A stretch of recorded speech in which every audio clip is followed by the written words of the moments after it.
আছেন? আশা করি সবাই ভালো আছেন। তো রিসেন্টলি মানে একটা জিনিস দেখতেছি আমি ফেসবুকে, মানে যখনই স্ক্রল করতেছি তখনই একটা জিনিস আসতেছে, মানে ধামরাই নববধূর বিয়ে ভেঙে গেছে ভাইরাল নাচ দেখে, মানে এরকম একটা নিউজ। এই নিউজটা একদম পুরো টোটালি ফেক।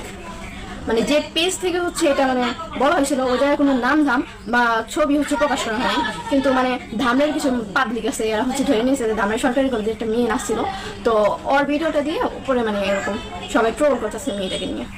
যে পেজ থেকে এটা ছাড়া হয়েছিল, মানে বলা হয়েছিল এরকম, ওনারা কিন্তু একদম ক্লিয়ার করে দিয়েছে জিনিসটা, যে এই মেয়েটা ওই মেয়েটার না, কোনো নাম বা ছবি আমরা ওরকম ভাবে বলে দিইনি। শুধু শুধু আপনারা হচ্ছে এটা মেয়েকে নিয়ে এরকম ট্রোল করছেন। তো অনেকে আবার হচ্ছে এখন বলবে যে তুমি এই বিষয়টা নিয়ে কেন কথা বলতেছো, বা আমি কেন কথা বলতেছি, আমার তো একজনের সাথে পুরো ঝগড়া লেগে গেছিলো এই জিনিসটা নিয়ে। মানে আমি বলতেছি যে এটা ফেক নিউজ, ওনারা হচ্ছে মানে ওটা স্বীকার করতে নারাজ, যে না এই মেয়েটাই হচ্ছে ওই মেয়ে যে মেয়ের বিয়ে ভেঙে গেছে।